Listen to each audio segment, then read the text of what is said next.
Bonjour à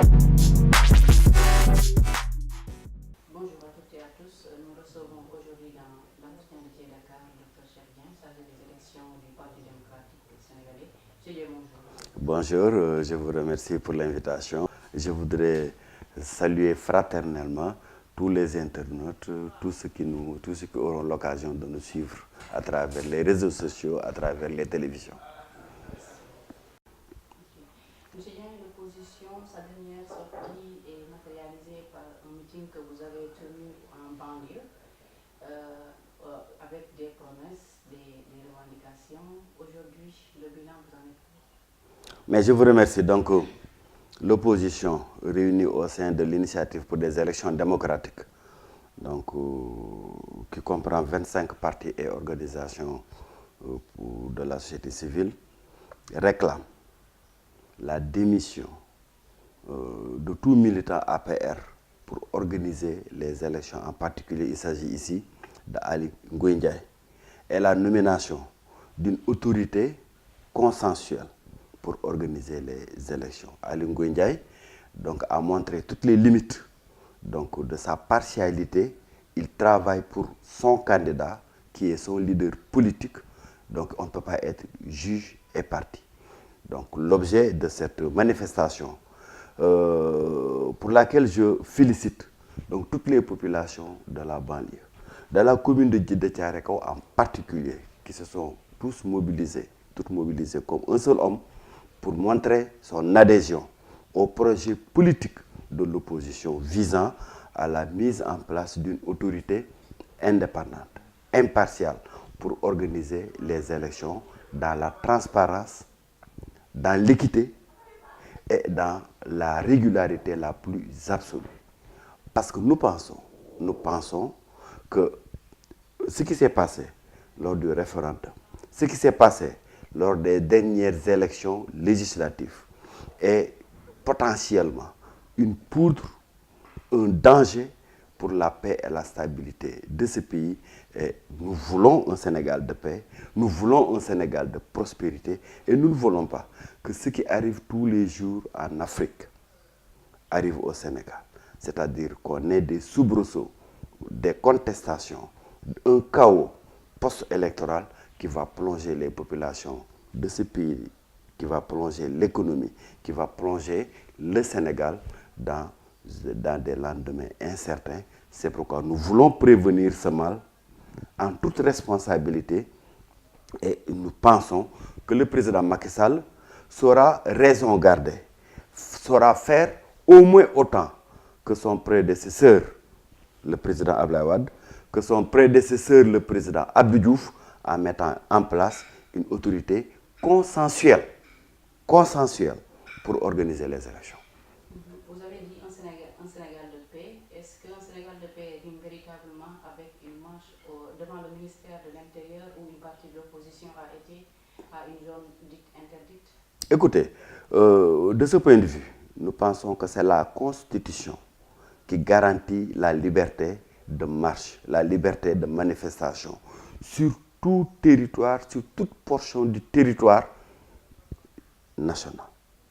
Que ce soit devant les grilles de la République, du Palais de la République, devant la place Washington, devant la place de l'Indépendance, au monument de la Renaissance, partout où un Sénégalais pense qu'il doit pouvoir faire entendre sa voix. En particulier, pour ce qui nous concerne ici, nous nous adressons au ministre de l'Intérieur, qui de manière indue, de manière totalement avec une succession de fraudes préélectorales, est en train de préparer un hold-up. Donc pour s'adresser au ministre de l'Intérieur, évidemment, la place la plus indiquée, c'est le ministère de l'Intérieur qui fait partie du territoire national. Alors, ceci étant dit, donc, on nous oppose un argument fallacieux, comme Macky Sall lui-même avait dénoncé. Aujourd'hui, que les tenants du pouvoir, à commencer par le président de l'Assemblée, qui avait manifesté le 23 juin devant la place de l'Assemblée nationale. Aujourd'hui, ce sont les mêmes qui dénonçaient cet arrêt, Ousmane Ngom, qui sont aujourd'hui honteusement en train de brandir un tel arrêt pour s'opposer à l'expression démocratique des opposants par rapport donc au hold-up qu'ils sont en train de préparer. Nous ferons fi de tout arrêt d'interdiction de ces manifestations, que ce soit devant la place Washington ou ailleurs, pour exercer notre droit constitutionnel à manifester partout où nous pensons que nous devons manifester pour nous faire entendre.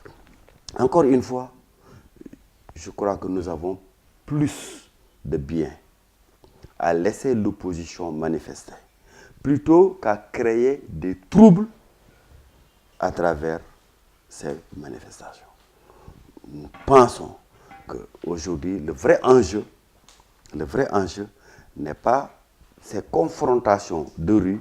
Le vrai enjeu, c'est le problème de fond, c'est-à-dire la mise en place d'une autorité indépendante pour organiser des élections dans la régularité, dans la transparence, pour donner aux Sénégalais, au peuple sénégalais, la possibilité de se choisir le dirigeant qu'il voudra, qui qu'il soit, mais que ce soit dans la régularité, dans la transparence et dans la sincérité de l'élection présidentielle. C'est cela notre combat.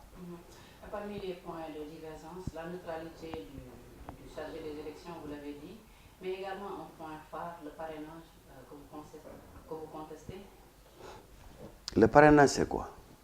Aujourd'hui, et ce n'est pas une nouveauté, ça existait déjà dans le code électoral sénégalais. Mais à partir de la prochaine élection de février 2019, le président Macky Sall veut nier l'existence des partis politiques.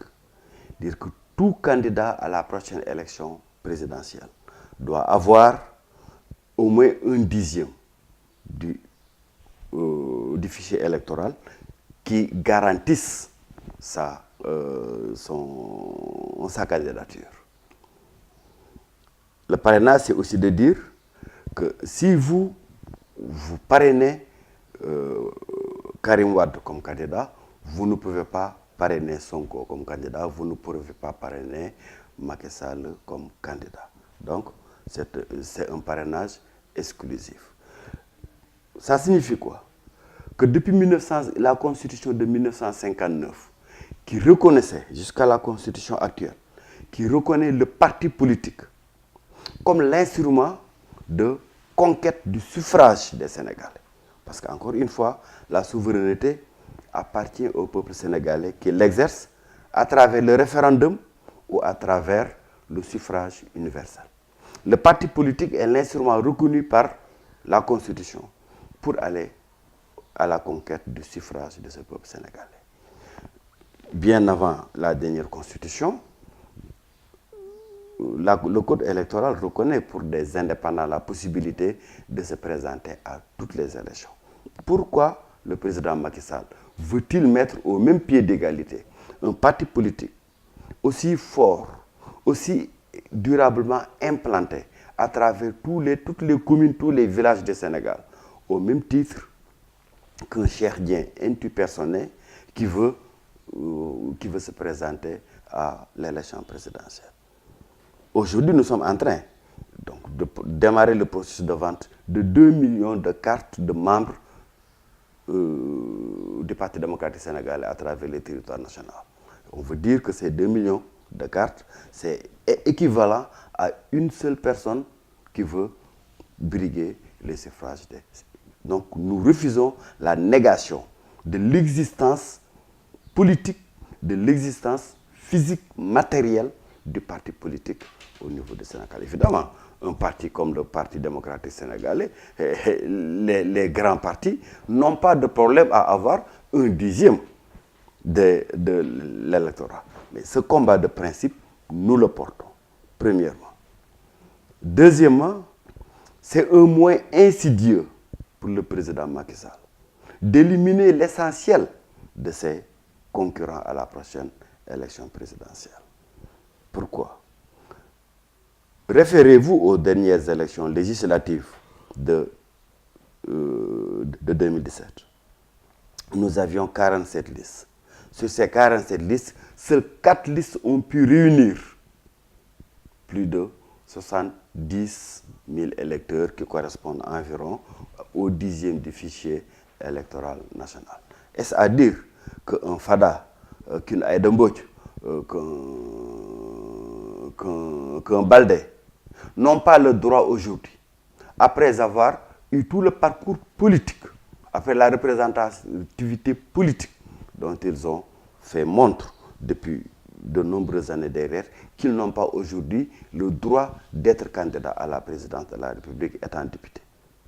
Est-ce à dire qu'un Karim Wade aujourd'hui, qui est le candidat d'un parti, qui a un groupe parlementaire avec ses alliés à l'Assemblée nationale, qui dirige une centaine de communes à travers le Sénégal, qui dirige des collectivités départementales à travers le Sénégal. Celui-là n'a pas une représentativité suffisante pour être candidat à l'élection présidentielle. Donc, cette manière d'éliminer de manière injuste des candidats, nous la récusons. Le piège insidieux qu'il y a dans ça, et le président Macky Sall nous a habitués à une démarche souvent qui n'est pas élégante, qui n'est pas digne. Pour preuve, il a utilisé les moyens de la justice pour exiler Karim Wade. Il a utilisé les moyens de la justice pour mettre en prison Khalifa Sall qui s'était déclaré qui était un candidat potentiellement déclaré.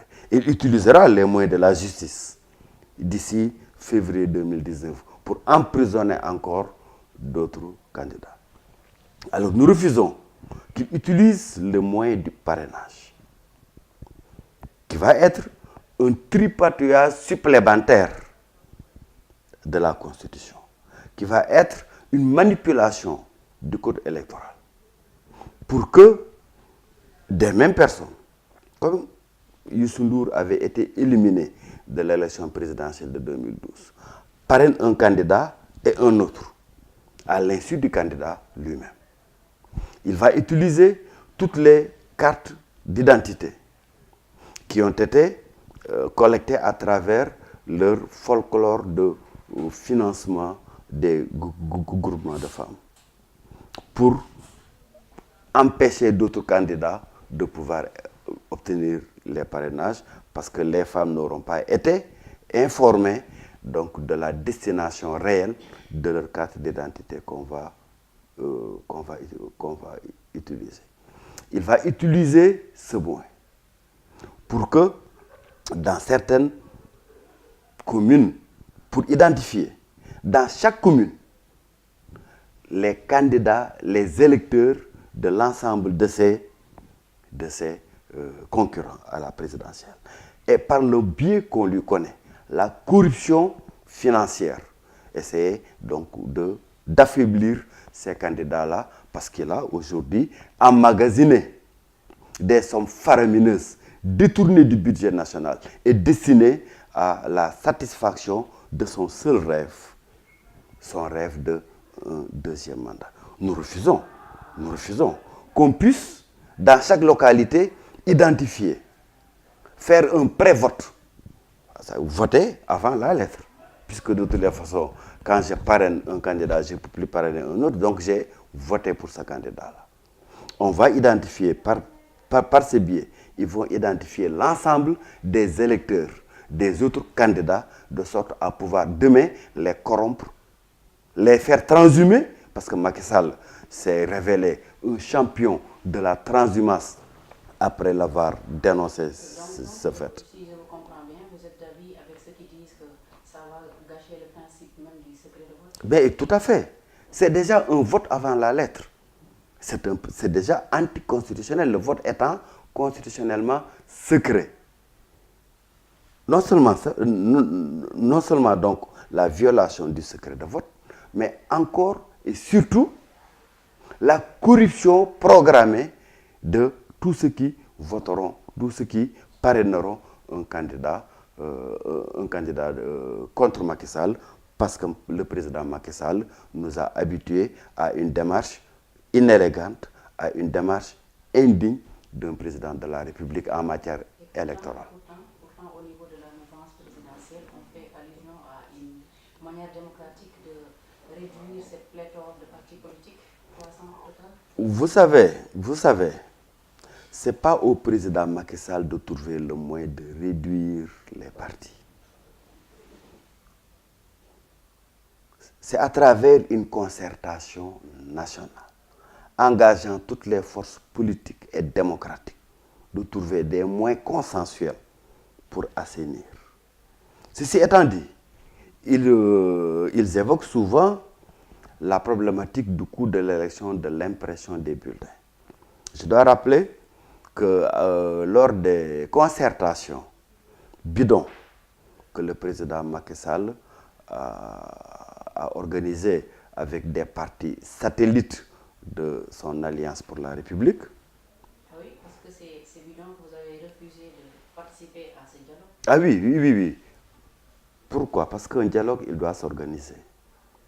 Notre exigence, depuis 2012, le président Abdoulaye Wade est le champion de l'appel à la concertation et au dialogue entre toutes les forces politiques et démocratiques du pays. C'est notre exigence, c'est notre demande. Nous demandons l'ouverture d'un dialogue. Encore faudrait-il que ce dialogue soit sincère et qu'il soit adossé à des principes et des mécanismes qui garantissent l'application des conclusions de ce dialogue. L'histoire nous a donné raison sur ce point, parce que vous avez vu que quand Macky Sall et les partis satellites de APR ont organisé ce dialogue et qu'ils ont porté les conclusions, les points de contestation devant le président de la République, le président Macky Sall a agi, a tranché comme le président de APR. En réalité, ils avaient une motivation insidieuse à travers cet appel au dialogue. Un seul point les intéressait, c'était la problématique du parrainage qui leur permettait donc de pouvoir éliminer le maximum de candidats, parce que nous sommes dans un système de scrutin à 2 tours. Et c'est ce seul point que le président Macky Sall a extirpé de l'ensemble des conclusions du dialogue pour en faire un projet de loi qui sera porté à l'Assemblée nationale. C'est dire que c'était un piège sur lequel donc d'aucuns sont tombés en toute connaissance de cause parce qu'ils ont certainement discuté avec le président Macky Sall ou par manque d'expérience politique, parce qu'ils se sont fait piéger par le président Macky Sall. Mais nous savions que cet appel au dialogue, quand les thèmes de référence ne sont pas consensuellement définis par l'ensemble des partis, quand les mécanismes d'application des conclusions ne sont pas prédéterminés, rappelez-vous que pour avoir le code de 1992, le président Abdou Diouf s'était engagé à porter intégralement les conclusions du dialogue devant l'Assemblée nationale sans en changer une virgule. Nous attendions des engagements du président Macky Sall de la sorte. Mais si par la suite, à la suite des conclusions du dialogue, on doit reporter tous les points de divergence devant le président de APR pour qu'il tranche en faveur de son parti, quel est l'intérêt et l'utilité d'un tel dialogue? C'était un piège et aujourd'hui, l'histoire a donné raison au Parti démocratique sénégalais et à l'IED de ne pas participer à cette mascarade qui aujourd'hui a montré toutes les limites de la duplicité qui en était le fondement majeur. C'était un piège, une mascarade pour vous reprendre. Mais pour en finir avec le parrainage, est-ce qu'aujourd'hui vous avez les moyens pour dire non à ce que vous appelez un forcé? Écoutez, c'est le peuple sénégalais qui dit non dans son écrasante majorité. Aujourd'hui, le Parti démocratique sénégalais, l'IED, en sont l'avant-garde d'une exigence populaire, d'une élection libre, démocratique, transparente et inclusive. Voilà ce que nous demandons. Ce que nous demandons, c'est ce que demandent tous les démocrates. Ce que nous demandons, c'est ce que demande tout le peuple sénégalais. Évidemment, il ne revient pas à Cheikh Dieng, il ne revient pas à Abdoulaye Wade, il ne revient pas à Karim Wade d'être la chair à canon pour dire « moi je m'oppose ». Non. C'est aujourd'hui l'ensemble du peuple sénégalais qui doit prendre conscience de sa fonction historique de garant de la démocratie de garant de la paix et de la stabilité sociale que tout ce peuple sénégalais. Maintenant, nous jouons une fonction d'impulsion, nous jouons une fonction d'orientation de cette aspiration du peuple sénégalais à mettre un terme à la dictature rampante, au lieu de programmer des prochaines élections par le président Macky Sall et son clan pour dire non.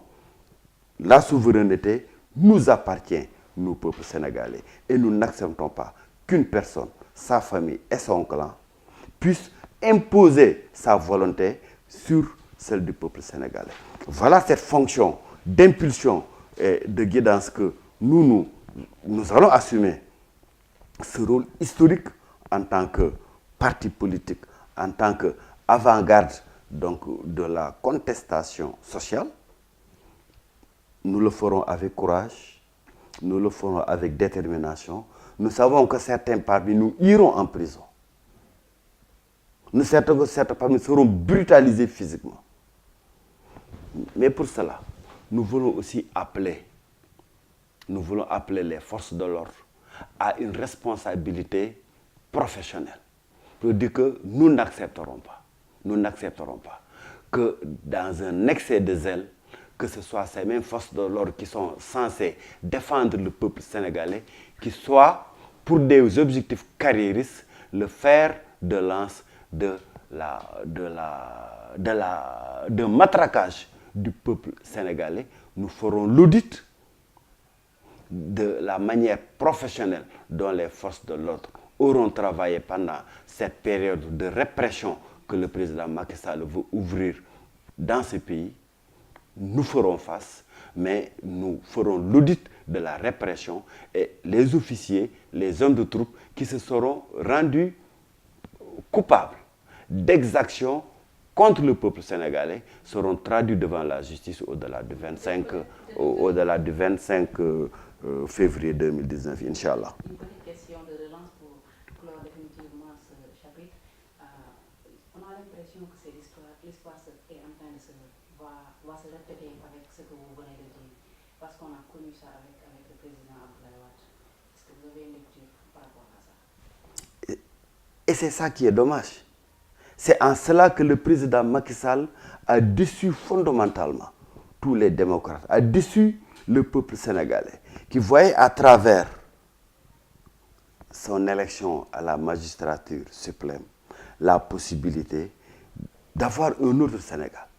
Un Sénégal d'ouverture, un Sénégal de paix, un Sénégal de transparence, un Sénégal de meilleure gouvernance. Mais en réalité, le président Macky Sall s'est montré despote depuis que le peuple sénégalais lui a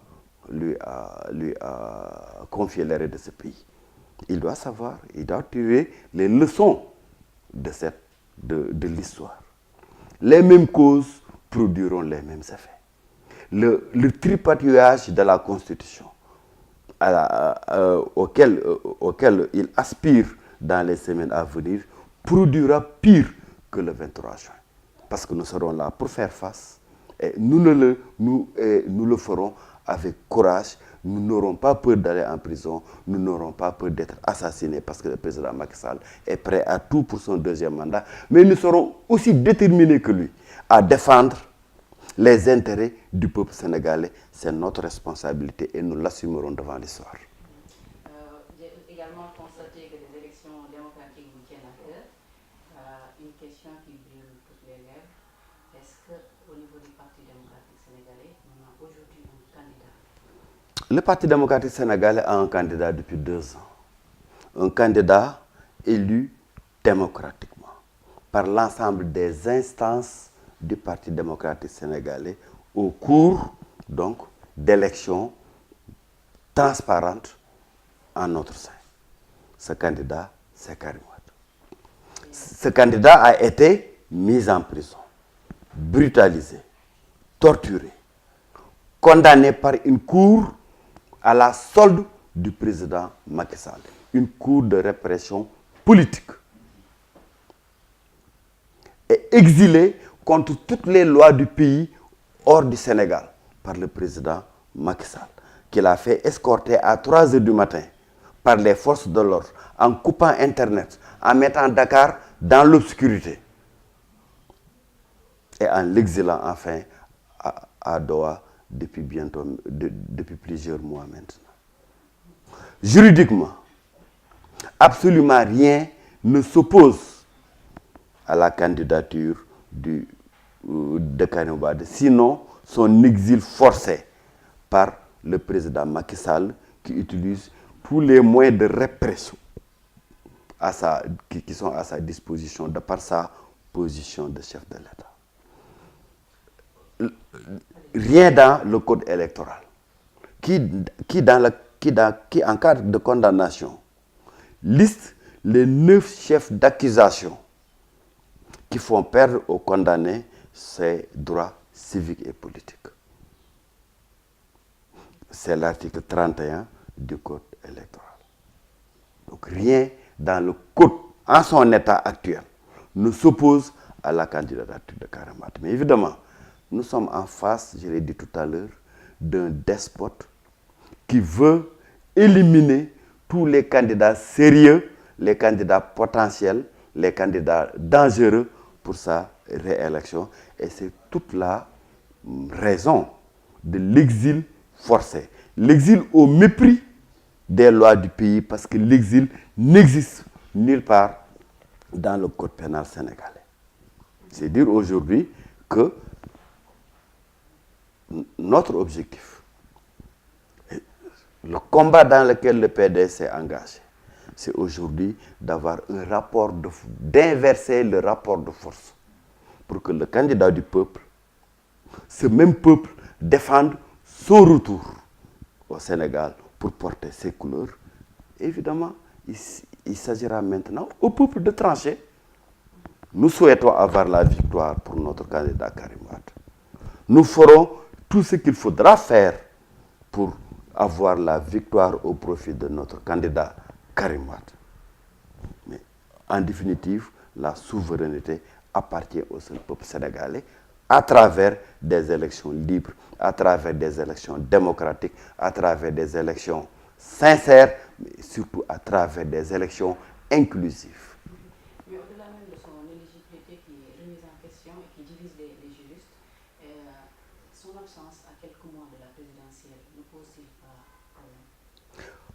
Au niveau du Parti démocratique sénégalais, cela ne nous pose pas de problème. Évidemment, nous aurions souhaité qu'il soit là depuis longtemps pour conduire les troupes. Et de là où il est à Doha, il est en train de faire la campagne électorale à sa manière. Mais nous qui l'a laissé sur le terrain, nous sommes en train également d'assumer cette responsabilité au plan interne. Vous avez souligné au départ de cet entretien le meeting de la banlieue que les militants de Guide de Thiaroye-Kao ont assuré pour l'essentiel une mobilisation extraordinaire. À côté des karimistes qui se sont mobilisés à travers toute la région de Dakar pour prêter main forte au maire de la commune de Guide de Thiaroye-Kao. Et cette mobilisation extraordinaire, évidemment, a fait peur au président Macky Sall, qui a compris aujourd'hui qu'il croyait qu'en exilant Karim Wade, il allait faire taire le PDS. Mais nous lui avons montré, à travers cette démonstration de force, que le PDS est encore debout et sera encore debout de manière beaucoup plus résolue et déterminée les semaines et les mois à venir pour lui faire face. Une dernière question. En fait, est-ce qu'au niveau du Parti démocratique sénégalais, vous êtes en train de réfléchir à une alternative si jamais la candidature de Karim Wade n'est pas acceptée? Au niveau du Parti démocratique sénégalais, nous sommes convaincus que du point de vue politique, du point de vue du droit, du point de vue de la Constitution, du Code électoral, absolument rien ne s'oppose à la candidature de Karim Wade.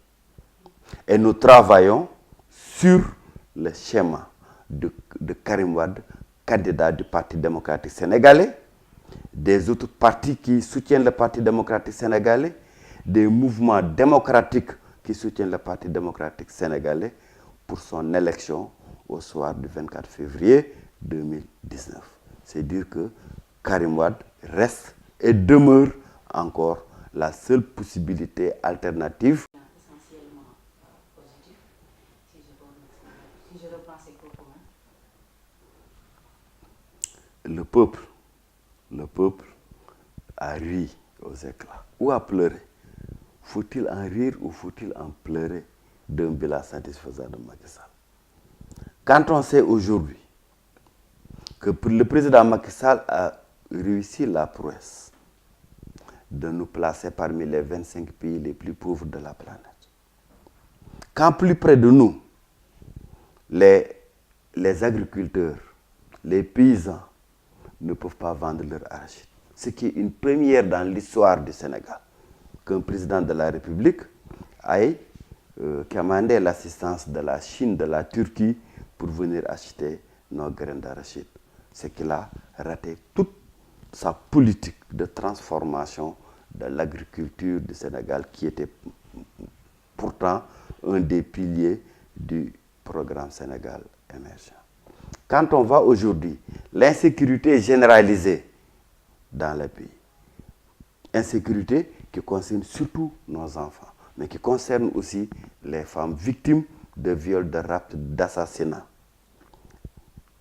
Situation à laquelle le président Macky Sall a montré toutes les limites de son gouvernement, du ministère de l'Intérieur. Quand on voit aujourd'hui que le front social dans toutes ses composantes est en ébullition, le président Macky Sall avait dit à son gouvernement, signer avec les enseignants des accords réalistes et réalisables. Le ministre de l'Éducation nationale, le ministre du Budget, le ministre des Finances ont signé avec les syndicats d'enseignants des accords réalistes et réalisables. Au moment de l'application, il s'est trouvé que les caisses de l'État sont vides. Et c'est ça la vérité que le président Macky Sall ne dit pas au peuple sénégalais. Quand le président Macky Sall est incapable de recruter les nombreux médecins, les nombreuses sages-femmes, les nombreux infirmiers qui sortent de nos écoles nationales, alors que dans le même temps, nous souffrons d'un déficit de personnel technique dans toutes les structures sanitaires de ce pays. Quand le président Macky Sall est incapable de financer la CMU, qui était pourtant l'un de ses programmes phares, auquel, soit dit en passant, moi j'avais beaucoup d'espoir sur ce pays pour trouver une solution viable à la problématique de la santé des populations. Aujourd'hui, tous les hôpitaux, tous les postes de santé, tous les centres de santé, toutes les cases de santé ont fermé la porte à la couverture maladie universelle, parce qu'il y a combien de milliards, combien de dizaines de millions qui sont dus à ces structures sanitaires au titre de la CMU. Quand les élèves de l'école supérieure, qui étaient orientés dans les instituts privés, sont aujourd'hui renvoyés pour une minable dette de 16 milliards que le gouvernement est incapable de satisfaire. Aujourd'hui, vous vous rendez bien compte que tous les embouteillages sont revenus au Sénégal. Le président Macky Sall avait dénoncé vigoureusement que le gasoil, que l'essence coûte plus cher à Dakar qu'à Bamako, alors que Bamako s'approvisionne à partir du port de Dakar. 6 ans après sa gouvernance, le gasoil, l'essence, coûte encore beaucoup plus cher à Dakar qu'à Bamako. Le président Macky Sall nous avait promis 700 000 emplois en raison de 100 000 par jour. Aujourd'hui, nous assistons chaque année à la fermeture de 300 PMI, soit près de 30 000 emplois perdus par an, en lieu et place des 100 000 emplois promis par le président Macky Sall.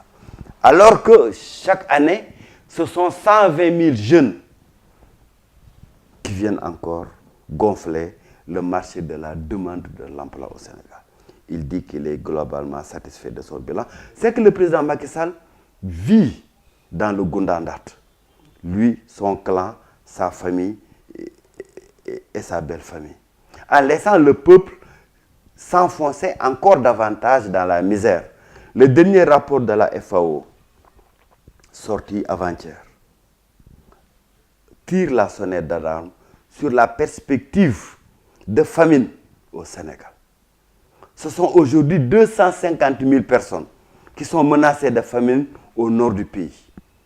Le président Macky Sall, malgré ça, est satisfait de son bilan.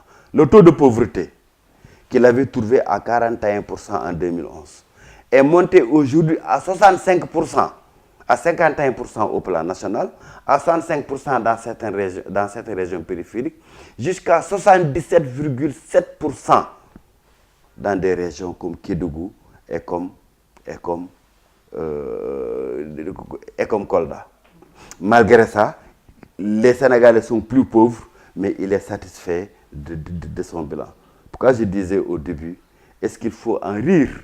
Parce qu'il ignore ce qui se passe dans ce pays. Le président Macky Sall est tombé dans le syndrome Abdou Diouf, qui en 2000 ignorait que le lait était vendu au détail, ignorait combien que le café était vendu au détail, ignorait qu'il y avait des fonctionnaires pensionnés qui étaient payés à moins de 10 000 francs. Ça signifie qu'il vit sur une tour d'ivoire. Aujourd'hui, sa priorité, c'est de construire un troisième palais à 100 milliards. Alors que la pauvreté a galopé dans tous les segments, dans la banlieue où j'habite. La notion de 3 repas a disparu depuis de nombreuses années. Pourtant, il est satisfait de son bilan. Parce que son ministre des Finances nous vend un taux de croissance de 7% en se tapant la poitrine avec l'oreille. Il ignore que 75% de la composante de cette croissance, avec 5 points sur les 7,2, sont portés par des entreprises du tertiaire, majoritairement dominées par des entreprises étrangères, françaises pour la plupart, Bolloré au port, EFA sur l'autoroute, Auchan dans la petite distribution, Total dans les hydrocarbures, Sonatel au niveau des télécommunications, qui rapatrie systématiquement, je dis même pas l'essentiel de la totalité de leurs bénéfices en France. Avec une croissance de 7% appauvrissante, le Sénégalais moyen s'appauvrit de jour en jour et il est satisfait de son bilan.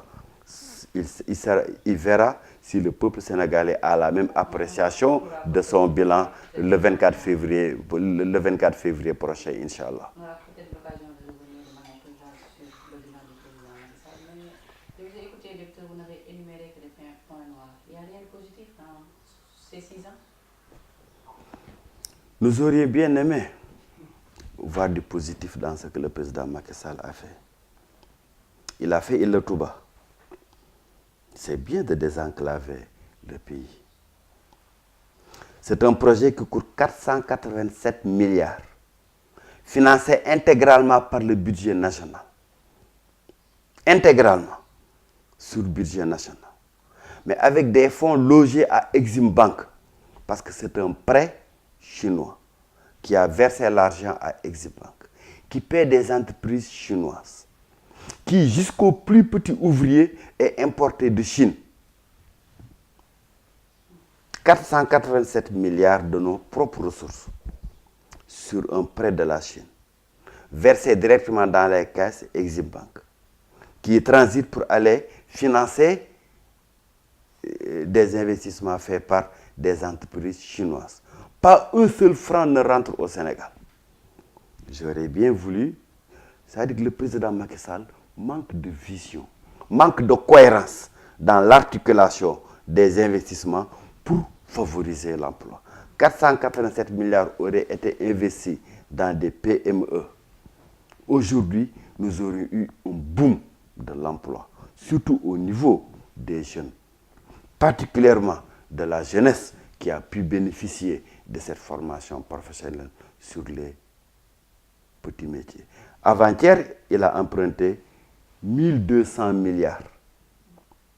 Malgré une autorisation de l'Assemblée nationale à hauteur de 641 milliards seulement. En violant donc la loi de finances que son propre Parlement marron-beige a voté. Voyez-vous quel est l'impact de ces centaines de milliers de milliards qui arrosent le pays et que nos enfants vont payer.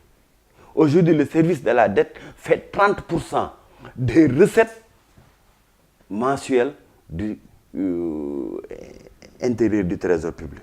30% de nos recettes, sont au service de la dette.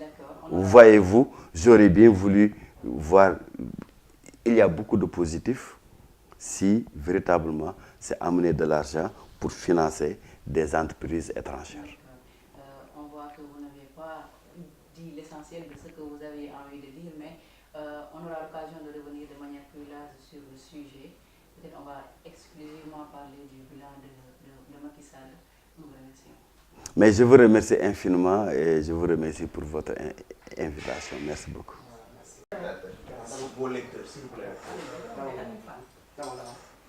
Allez-y. Voilà, je vous remercie pour cette invitation.